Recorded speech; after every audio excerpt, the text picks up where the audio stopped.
Okay. Yep. Sweat Equity Podcast and streaming show, the #1 comedy business podcast and the #1 business comedy podcast in the world. Former guest Vadim Davidoff just sent us a thing, a pedometer. Oh, don't put it out there. Yeah, I'll put it out there. Step in. Oh man. You gotta get an invite. That's the deal. I don't have an activation code, but make money off your steps. Mm-hmm. Who knows? That's what I'm saying. Look, we can put it out there. We'll see how many people act on it. We are 2021's best podcast and streaming entertainment studio, Eastern United States Media Inventor Award, blah, blah, blah. 2021, hosted by Corporate Vision Magazine. Listen to us on iTunes, Apple Podcasts, Spotify. Give that review 5 stars, subscribe, rate, review, all that goodness. And then, look, if you really care about us, do you really care about us? Suck my pussy from behind. Yeah. Do that like Lizzo. Do that to us. Do that to us. You can listen like Lizzo, and you can share this with a friend that I'm gonna go. Likes a little pragmatic business advice with dick jokes. Real raw dog talk. Our episode sponsors, Viome's Gut Intelligence Tests and Supplements. With our link in our description, you can get 70% off a gut biome test by Viome. It'll hook you up with health insights, personalized food recommendations, and precision supplements formulated just for you. You want to know that flora and fauna? You want to know what gets you inflammation? Yeah. I need to know. It might be all those ho-hos I'm ho-hoing down. Oh, man, I'm going through puberty. We better get this party started. Hotty toddy. What about my sweat equity? Sweat equity. Sweat equity. My sweat equity. My sweat equity.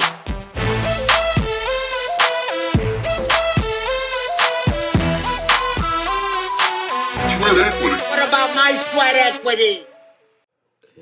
Is that one of my long gray hairs on your Ew. on your laptop somehow? Because I don't think That's the only that's explanation. it's not your lady's. I don't think she has any. Paulie's isn't that long. Maybe it is Paulie's. Well, there he is. Hey, What's up, guys? How are you? good. We're good. How are you? It's Monday, man. You know, but it's a good Monday, so can't complain. Appreciate you guys having me on. Yeah, we're going, man. So we don't do any preface or anything. We just get right into it. Works for me, man. I mean, I listened to some of the pods today. I pale in comparison, but I appreciate it. So I definitely cracking up during. I like this guest. I was confirming earlier, and I was like, oh, the rare guest that's actually listened to the episodes before Whoa. coming on. Now I'm nervous. We're tickled pink, man. I just talked to Leland today too. Actually, Law, you remember him? Yeah, Leland, Yeah. our mutual friend. That's how we got connected originally, I think. When Okay, well, so let's get this out of the way right out of the gate. Did Law do any work for you? He couldn't remember. Pasha. It's Pasha? Yeah, it's Pasha. Yeah, he did actually. He helped me. Back when I started. Are we live on this? Oh, or- we're going. No. Well, I mean, we're not. We're not live streaming, but we're live recording. on tape. Yeah. Okay, cool. Sorry. Raw helped me out probably like 5 or 6 years ago. I was really a solo marketer in my current agency. And so, 5-6 years ago, you couldn't pop on a podcast and talk to Chris Walker, right? You couldn't hop into Rev Genius and be like, hey, I have questions. So put me in touch with Law. He helped me out, and then he got a job pretty much right after. So that's right. That's what happened. Yeah. Oh, okay. Yeah, that's when I went to work as the president of the Florida markets for Right. Marketing Department Inc. Yeah. You were over yourself, and that was it. Yeah, right? no, I just remember talking to you on the phone when I think the Rays were in the playoffs or something. It was real late at night, talking Facebook ads while in the gym. You were probably at the game. No. I actually, it's funny. I vividly remember that. I don't know what that says about my life, but I do. I remember that. I definitely remember you working out. We always talk about hours. So, Well, I actually get my best ideas if I'm doing some physical activity. It's weird. It's like if I have a joke I'm working on or something businessy kind of thing, like a problem, like I'll either go for a walk, run, or like just go lift weights, and somehow it helps. I had so many videos of you working out in the office. I just was like, this isn't even like funny anymore. Like, it's just, I look like I'm obsessed with you. Ooh, another one. Well, we had a spin bike in the office. I don't know. I think, this, like, it kind of dovetails into a lot of this remote workforce stuff. And I think a lot of people, it's gone. A lot of people are, I think if you're on a computer most of the time, if you're doing like kind of keyboard soft work, I think you really have to mix it up and make yourself go stretch or go for a walk or something. Cause like I could sit there for hours and do it. And then I find myself being miserable, and it's like, oh yeah, we're humans, we're mammals. It's like, we're not really made to sit here like this. And the standing desk is nice and everything, but doesn't really do it for me. It doesn't cut it. I mean, I can be in the office 10 hours. I mean, there's some days where if you let it slide, you literally wake up, it's dark outside on the East Coast, and then it's like 7 at night, and you literally haven't left this, 200 by 200 room. And it's tough on the mental for sure. Yeah, and you're out of D.C., is that right? Yeah, I'm in D.C., been lifelong resident, grew up right outside of D.C. It was obviously a lot worse then, but been in the city proper last like 12 years. Well, you probably remember my dad. He played for the Washington Redskins, 1975. 1 year under George Allen. Yeah. Yeah, I think I remember you telling me this. Yeah, I definitely remember you telling me. It's my only connection to D.C., really. And that and an 8th grade field trip. Wow. Yeah, that's when... you didn't go to D.C.? No? The team. I thought every middle school... you go to DC at some point. I didn't go, but now I think I might not have been allowed to go or something. Why? I don't You got warrants? No, I got in trouble for something stupid, I'm sure. Well, now you have to... I don't remember, honestly. Plead the fifth. Nice. Take it to the grave, dude. I mean, 8th grade is, 14-year-old boy is one of the most dangerous things on the planet. Well, you've had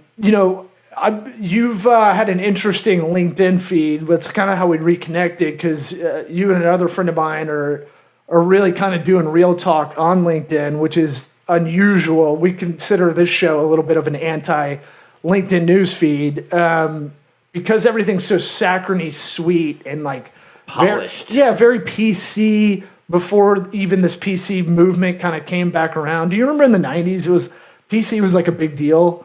And then it kind of disappeared, and now it's back. And it really wasn't even PC. It was still still awful. They're like, we still don't want gays to marry. Right. I don't think that's that cool. Right.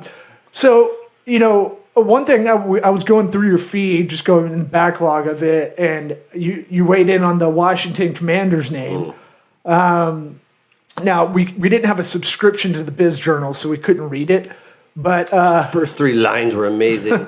But how do you feel about the Washington Commanders? Yeah, I mean, as a fan of the team, and I grew up, right? First generation immigrant, like that was probably the one thing that really made me feel a part of the community, right? Because dad was Pakistani, mom was Dutch, immigrated here. RFK Field? Exactly. Nice. And so we grew up watching. Racial slur against somebody other than you. We grew up watching them, and so with over the years since Snyder took over, it's been it's been the worst owner in history. Yeah, it's been a descent, and so with a name change, I think it was. And I mean, if you're talking about kind of just being safe, it was playing it safe, right? You're already in a ton of legal trouble as the owner. You've got different lawsuits. You're kind of just a reprehensible human, and they went with something that I think wouldn't necessarily inspire the fan base, but it would make it more attractive to get a stadium out in Virginia. And I think that's what they did. They came up with Commanders. That was pretty much my feedback, right? I mean, as a fan of the team, you would like a tie to something with the Hogs or just something to the tradition and the past. Oh, yeah. Unfortunately, Hogs, that's cool name. Yeah, Hogs would have been Washington great. Hogs. Yeah, you'd have to ask. And so, yeah. So that's where we're at. Yeah, Eric was just saying off mic when we were right before we got on, is like the teams are being very safe, and now we're just going to get these very vanilla names. Cleveland Guardians. What are you guarding? That one was weird. Yeah, I was trying to write a joke We're about all that when defense. that popped. I was like, Guardians. It's No like, offense. well, there's, what is it, no legal dads? Nobody's Guardians? trying to invade Cleveland. Right, yeah. What was weird is I looked up that name because I was so interested in The roller Who just derby done team this? came up. Seattle did a really good job, actually. They got a hockey team out there. Yeah. Kraken, I think. Yeah, that's cool. That was like just really cool. Like a lot of thought behind it. The logo was intricate. We kind of just, growing up, we would play like the off-brand Madden video games, and there'd be like, I don't know, the Commanders is like a team that wasn't licensed. Right. Toledo Commanders. They couldn't get the license, so it was the Commanders, and it's just kind and the of Guardians probably. Man. Well, really, when Yeah, y'all or the changed from the Guardians. Bullets, that's when it really that to me might be when it started going downhill. Yeah. Because it's like, With- we're going to really solve this crime problem. Right. I mean, I thought that was a cool name, Washington Bullets. The Bullets is awesome. Yeah.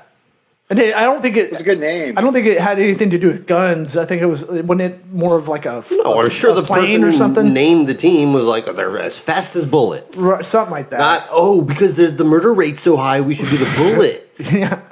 It was just a victim of the times. Yeah, I mean, that if you was think, PC. like I grew up around then. Like the city was just awash in violence, so it just didn't look good at that point in time. I think they had talked about maybe changing it back. There'd been talk about it. I think I might have just done fake news. Like, I don't know. That might. I not do be that true, too. That's but okay. I feel like I heard it, but I might have just made it up in the spot. In that case, Don't worry. Maybe. Anything said on this show is under the guise of comedy, so nothing is. There's right. no.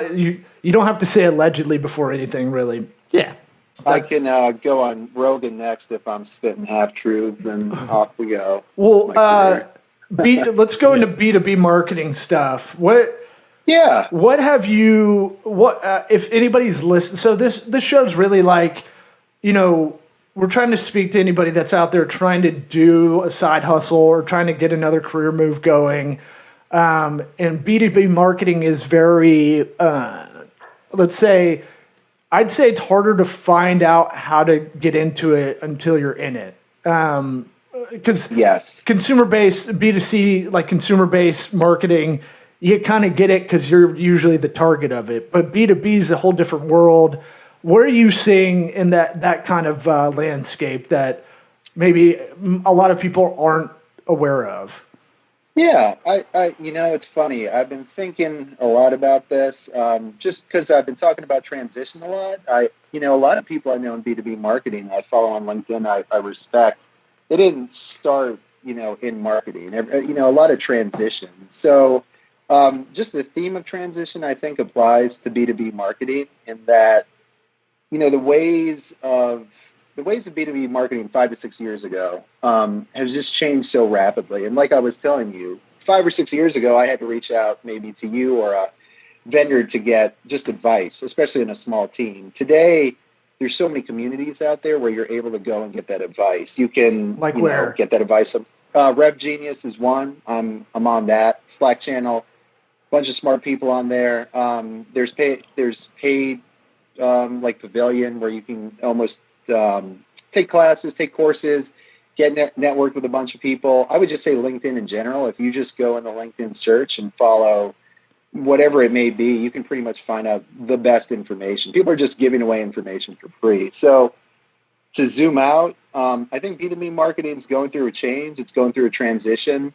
The days of requiring DNA blood tests for an ebook, that's not the way it is anymore. And I think the market will always be the commander of change, if I could use a commander pun there. And that's just what you're seeing, right? So I think you have a lot of opportunity to get into it and get smart really quickly. I think that's really a long-winded way of saying there's so much knowledge out there. If you are able to take that knowledge, apply it, test it, I'm not just saying watch videos and talk to people, but actually start a side hustle, right? A lot of people that I follow that are just big, Chris Walker's one of them, always talks about, mastering something else on the side to up-level your skill set. Because once you've got that skill set, I think you're able to really do things differently in 2022 than you ever could before, right? Like you can just freelance, you can be completely mobile. And I think we're privileged in order to be able to do that. But I think it's an exciting time, and just that there's a lot of change. I think the industry realizes there needs to be change. And I think a lot of people are open to really applying more of a B2C lens in B2B marketing. Meaning making it more personal on the end user side, or making it so more palatable for the decision makers you're targeting? There's always been this weird dichotomy in B2B marketing where like people are like, my audience isn't on X, right? Look, here's the reality. Your audience isn't going to be on a trade journal website for longer than 5 minutes, right? Your audience is on LinkedIn. They're on TikTok. They're on Quora. They're in Reddit. They're in these communities, they're on Discord, and they're all active on those channels. So the notion that, just because somebody's making a B2B purchase, that they're only consuming your information on, again, trade publication, trade show, that's not really looking at the complete picture. And I think, B2C has always done a good job of making things personal. And I do think B2B marketing is heading that way.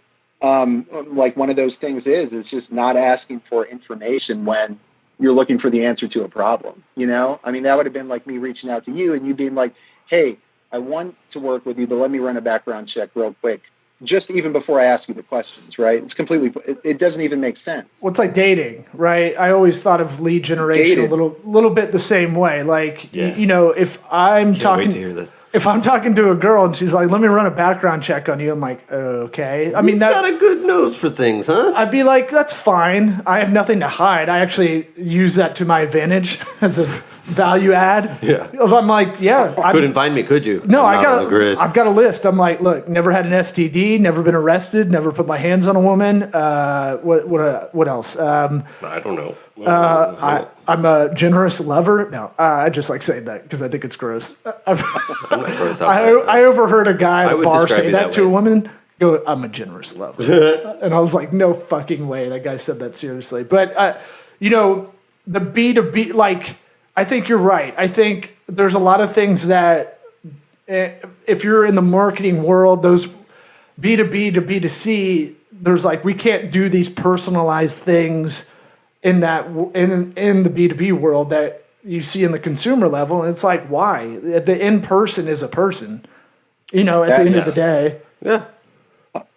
100%. And I mean, it's, I think I even get, if you're in it so much, you kind of get trapped in that mindset, right? And so on the agency side, when you talk to clients, you find yourself not recommending necessarily what you'd like to recommend. You almost get into this weird zone of just going with the flow. And I don't think that's good for anything, right? So, it's interesting. One tactic I had, I don't know if you get these from the previous agency I was with, where Eric is now still, I get these LinkedIn messages from like this like kind of hot chick that wrote the name of the agency on a whiteboard and said, hey, we want to get a conversation going with you. And I was like, oh, well, that was a good try. At least it looks like you actually gave a shit to take 5 minutes to do that. Yeah, they probably have a dry erase marker font. No, I know, but I was just like, good for you. Like that's new. That's something I've never seen. At least it looks like you took that amount of time. It's not programmatic messaging. Yeah. Which is tricky. Sure.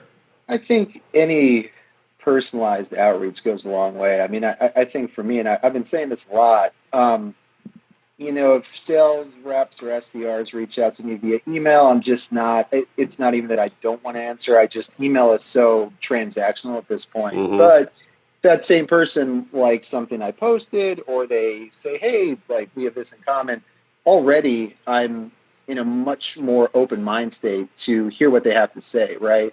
There's actually there's a book, Culture Code, Daniel Coyle, and he talks about this social experiment where somebody asks for your phone and it's raining. People that just asked for the phone got the phone maybe, 30% of the time.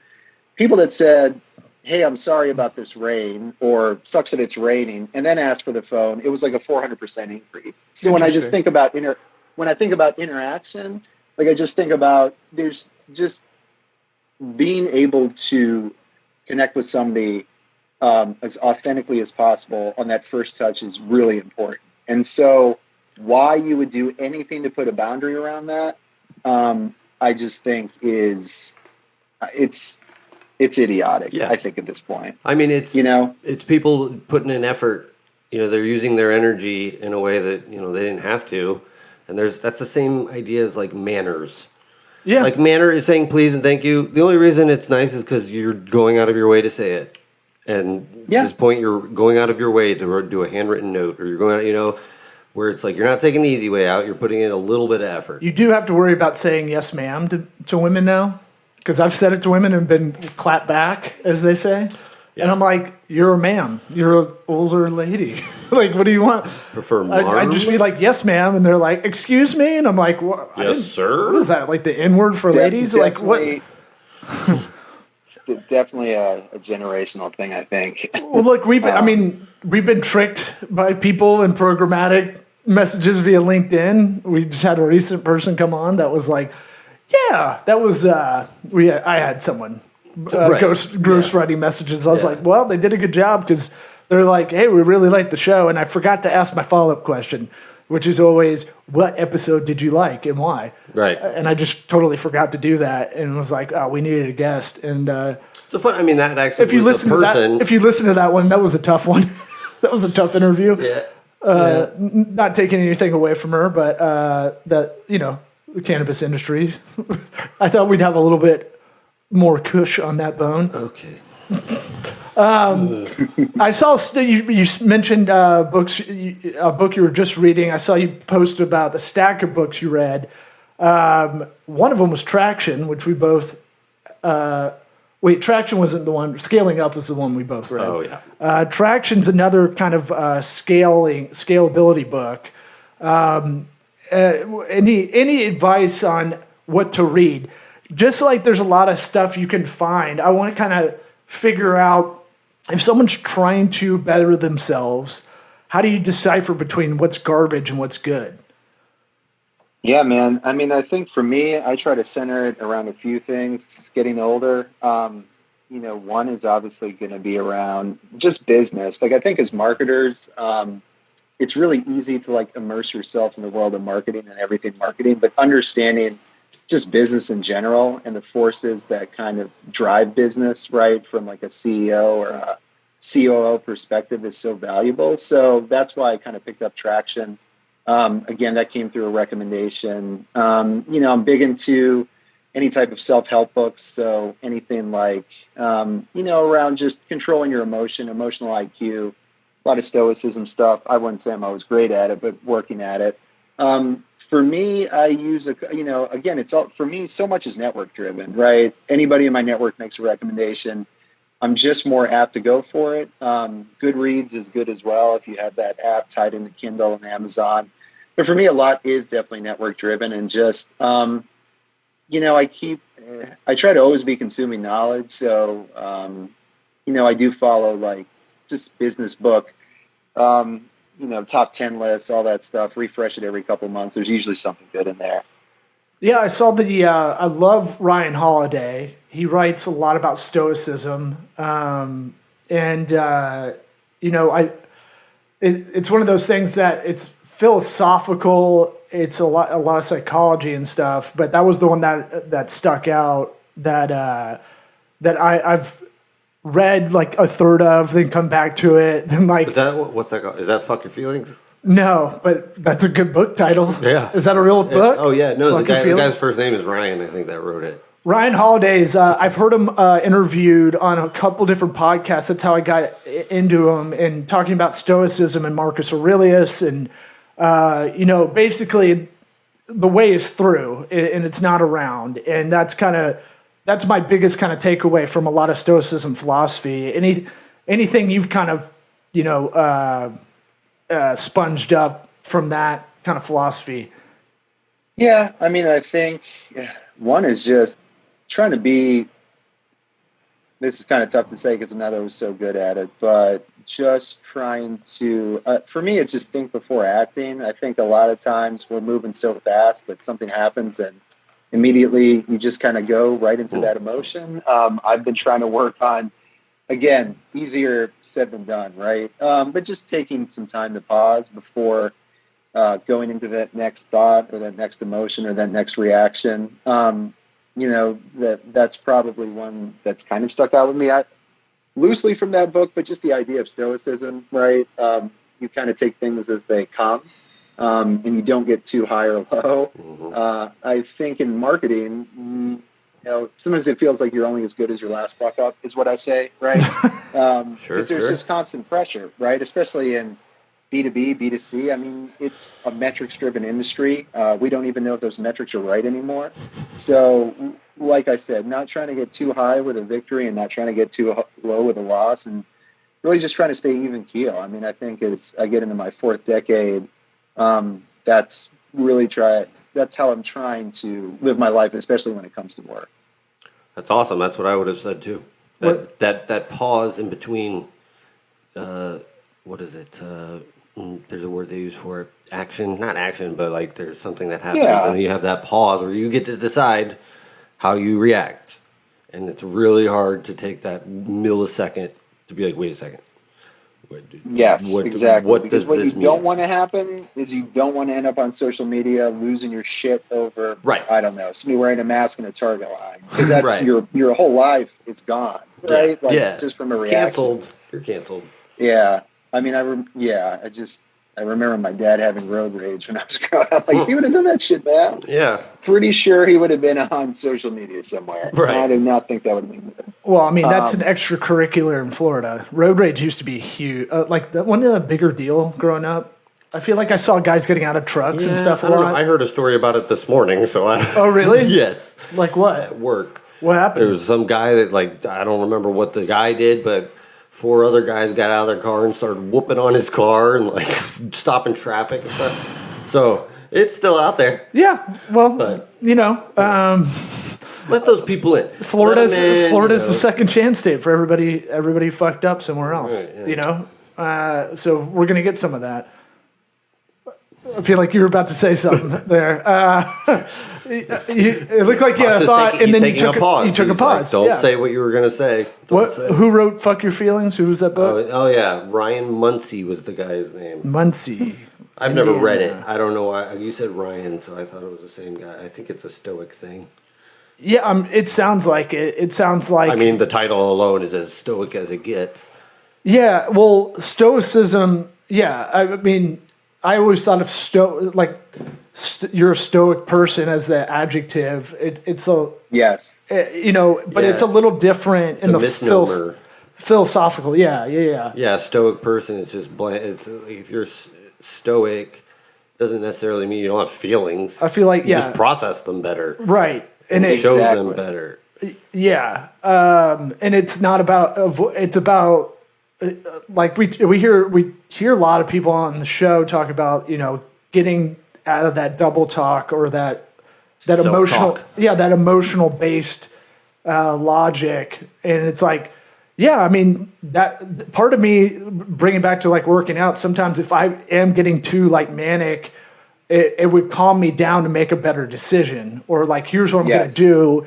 Instead of fretting about it, you get so exhausted you can't really. You ever take a yoga class that's pretty intense, and then right after you're I don't care about anything. Right, nothing matters as much as I thought it did. Yeah. That energy was going to be in your brain before, right? And that's really it.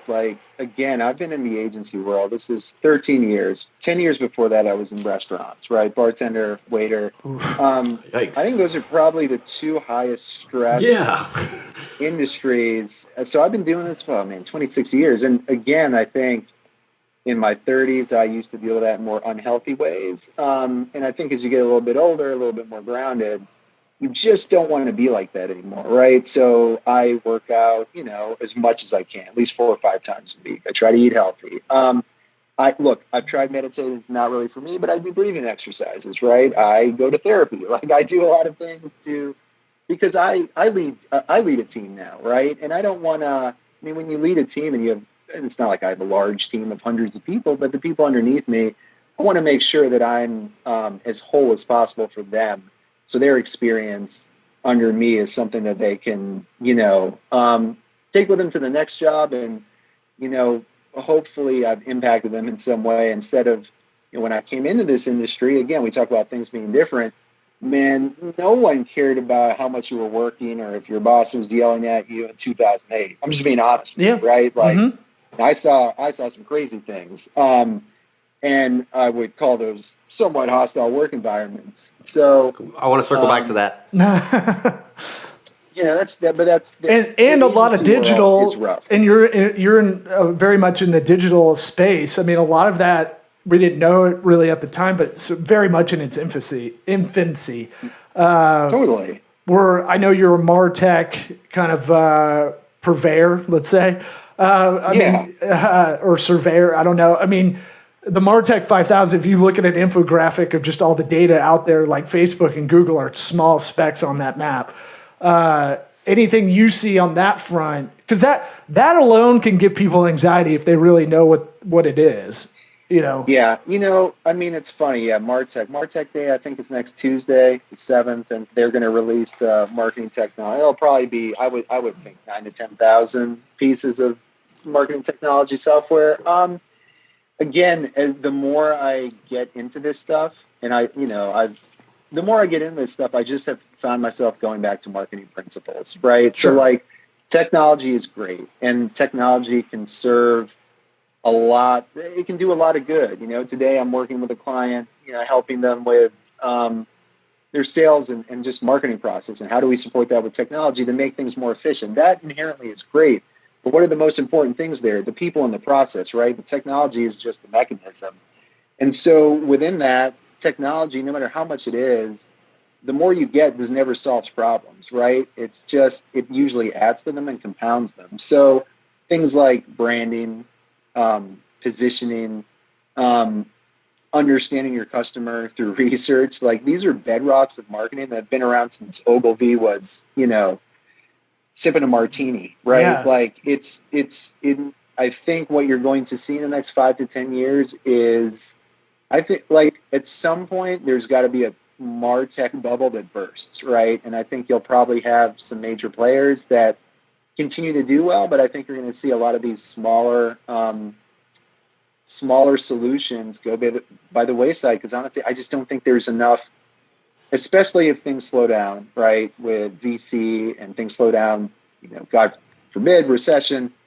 There's not even enough people usually on these teams to support all this technology. And so that helps increase burnout, right? Like one of the biggest things about solving your technology stack is not putting people in your organization in positions they don't want to be in. You don't want your event person having to run Salesforce. They didn't sign up for that, right? Like, and I just think, 5 to 10 years, not as much marketing technology. I think a return to, I don't want to say like print ads, but Mad Men. The data, the privacy is just going to get more stringent, right? Like, we saw it with Facebook advertising in February. Look what happened. We saw it with iOS 14. Yeah. Those are big. Apple Relay. Yep. Apple Relay now with email. It's all there. And I just think we're going to have to get back to more tried and true forms of advertising, not being able to solve everything with attribution or technology. Because it usually doesn't solve anything. What do you want to circle back to? The hostile work environments in the 2000s. Just give us a good story. Well, I mean, 2008, we're dealing with right when everything fell to shit. Right. Tensions were high. The stage is set. What I think, because, well, I don't have one story. I just think it was, look, the pandemic, for better or for worse, changed the way the world views work, where we can work from, how much we want to work, do we give a shit about what we're doing right now? That wasn't around in 2008, right? And again, recession. So I think at that point in time, it was more of it was an employer's market, where now that's completely shifted on its head, right? It's in the white collar, if that's even still a thing, in knowledge work, really you see it even in labor, right? I think it's more of a worker's market. And so within that, we start to define the rules, right? Like the market will kind of demand the change that the market sees fit. And so now with remote work, I mean, 6 months ago, we were talking about, hey, well, people might now Airbnb just said, hey, everybody can work remote, right? And that's going to be a trickle-down effect, whereas in the 2000s, you had to go into the office every day. If you work 12 to 20, I don't know, again, 12 to 14 hours, I mean, no one really cared, right? You're not going to go on LinkedIn and say, I'm in a hostile work environment. So, well, you also didn't know. You didn't really know. Like, you just thought, it's kind of an American attitude too. Is like you hustle culture. That whole thing started to really rise, and you're a pussy if you bring it up. You know. I wonder if anybody at Airbnb was like, shit, because they've been sleeping at the office and they're renting their house out as Airbnb. And they're like, I think we should also go to the office. What do you guys think? You guys think we should stay in the rentals? Right. All right. Well, we're going to have you back on soon. I think in June, we were talking about earlier via messages before this off air. But everybody who comes on the first time, we ask them this question: what advice would you give your 13-year-old self? I would. It's a funny question. I would tell myself, honestly, I would tell my advice. I would say just stick with it. That's what I would tell myself. I would say stick with it, stay consistent, and stay true to yourself. Those are probably the three things: consistency, staying true to yourself, your integrity, and everything's going to work out if you do that. Because I really do believe whatever energy you put out, as long as it's good and you work hard, good things happen. Things happen the way they're supposed to, right? That's probably what I tell myself. Interesting. Yeah. Well, I feel like we just got a little bit of the onion on you peeled off. We'll definitely have you back on soon. And yeah, man, thanks for coming on. Yeah, I really appreciate it, guys. Take it easy. All right, buddy. Thanks, man. See ya. All right, see ya. Bye-bye.